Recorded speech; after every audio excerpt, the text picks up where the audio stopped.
নমস্কার, কেমন আছেন সবাই? আশা করছি আপনারা অনেক অনেক ভালো আছেন।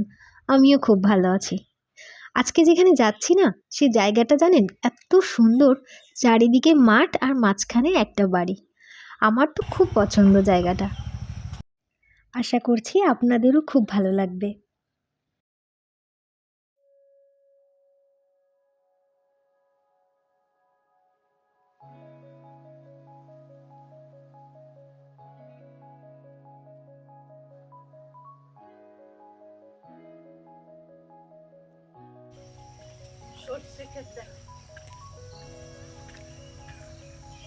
না, সর্ষে গাছগুলোতে সেরকম বড় হয়নি, ছোট ছোট রয়েছে যে।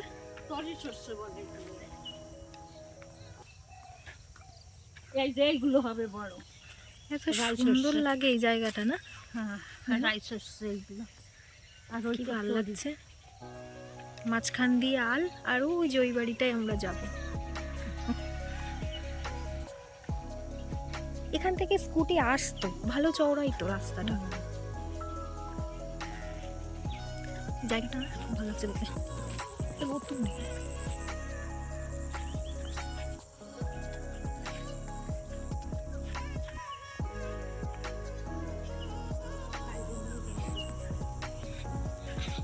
ওই যে মা টুক টুক করতে করতে আসছে।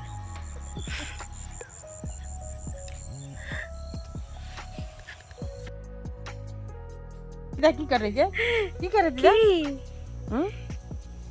তো দিদুন হয়ে গেলাম আমি। কি কই? কি? দিদা কি করছে যে? হুম? ওরে আরে বাবা। মাথায়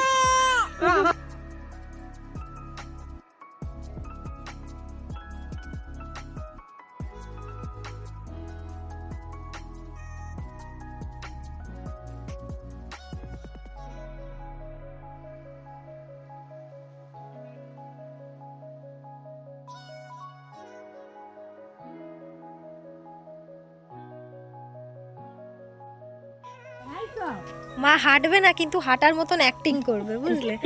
ভাববে যে এরকম, কিন্তু ভালো তো অ্যাক্টিং করবে, হাঁটবে না বসে বসে। একটা ফলস দিয়ে দেয় বলো।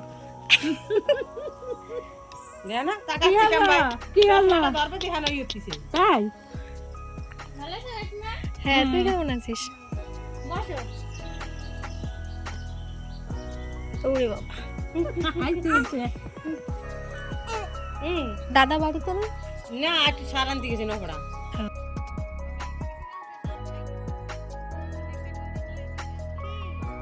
এবার আনতে গেছে ওরে বাবা, ওঠো ওঠো মা, ওঠো। উঠে আসবে, আমি আসতে পারবো না। আপনারা এখন যে গাছটা দেখতে পাচ্ছেন, এটা একটা বাতাবি লেবু গাছ। এই গাছটা একটা মানুষের শরীরকে যে কিভাবে সুস্থ করে তুলতে পারে, সত্যি সেটা স্বচক্ষে না দেখলে হয়তো বিশ্বাস করা যায় না। আমার শাশুড়ি মা দেখেছেন জানেন, আমার ভাসুর যখন অনেক অসুস্থ ছিল, এই গাছটাই না ওনাকে সুস্থ করে তুলেছেন। হয়তো এটা অনেকেই বিশ্বাস করবেন না, কিন্তু হয় না, কিছু কিছু জিনিস এমন থাকে যেটা বিশ্বাস না করেও পারা যায় না। তো চলুন আমার শাশুড়ি মার কাছে শুনে নিই তখন কি হয়েছিল। নমস্কার, এই গাছ সম্বন্ধে আমি কিছু কথা বলছি। 2003 সালের কথা বলছি। আমার ভাসুরের ছেলে, ওর শরীর খারাপ করে খুব। কলকাতাতে ডাক্তার দেখানো হয়েছিল। আমাদের পাড়ার একটা বউ এসে বলে, কাকিমা আমরা একটা স্বপ্নে দেখেছি, আমরা দু যাই। ও ও আমাদের বলছিল বৌদিরা আসে না, তাই আমরা গেলাম। তারপর রাত্রে খুব চিন্তা করছিল আর ওর সম্বন্ধে, এত কম বয়স, ওর ক্যান্সার হলো। তারপর রাত্রেই আমরা দুই যা স্বপ্নে দেখি যে ঠাকুরে এসে ওদের আর কি বলছে যে এই ছানার সঙ্গে একটা ওষুধ খাওয়ানোর কথা, সেই ওষুধটার কথা বলেছিল। আর বলছিল তোমাদের ঘরের পিছনে একটা পাতা হয়েছে, একটা গাছের চারা, ওই গাছটা লাগিয়ে দেবে, ওদের পুজো দিতে বলবে। তখন ওই গাছটা নিয়ে আসে, 2003 সালে ওর শরীর খারাপ হয়, তখনই ওরা এসে আমাকে বলে, কাকিমা আমরা তো এই স্বপ্নে দেখেছি, তা আপনি কি এই কোভিডাজি ওষুধ খাওয়াবেন? তা আমি বললাম, এ তো এখন শেষ মুহূর্ত, তোমরা যেটা ভালো বোঝো তাহলে খাওয়াও, আমাদের কোনো আপত্তি নেই। তখন ওরা ওই সকালে এসে, ওই ভোরে এসে চান করিয়ে সেই ওষুধটা খাওয়ালো এবং ওই গাছটা এনে লাগিয়ে দিল। সেই থেকে এই গাছটার ডালপালা কোনো কিছুই কাটে না। ঠাকুরের এখানে পুজো দেয় ওই গাছের গোড়ায়। এই ফলও বিক্রি করে না। এই পুজো, দুর্গা পূজা, মনসা পুজো, যে চায় তাকেই দিয়ে দেয়। এ ফল বিক্রি করে না কোনোদিন। তারপর ওই থেকে ও মুক্তি পায় ওই ক্যান্সারের। এই 21 বছর ওর খুব সুস্থই আছে, কোনো অসুবিধে নাই ঠাকুরের ইচ্ছায়। কোনো ডাক্তারও ওই সম্বন্ধে আর কোনো ডাক্তারও দেখানো হয়নি। আপনারা তো শুনলেন এই গাছের হিস্ট্রি। অনেকে বিশ্বাস করবে, আবার অনেকে বিশ্বাস করবে না, তাই না মা? হ্যাঁ, এটা আমাদের বিশ্বাস, কেননা আমরা ডাক্তার আর দেখাইনি। তারপর এটা সম্পূর্ণ নিজেদের বিশ্বাসের উপর বিশ্বাসের নির্ভর উপর। করছে।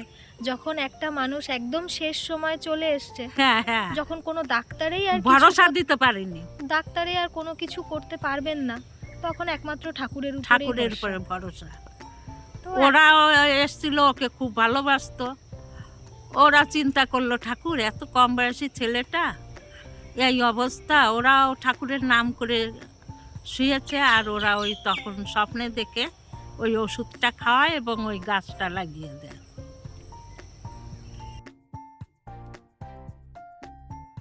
এই তো এবার বাড়িতে ফিরে যাচ্ছি আমরা।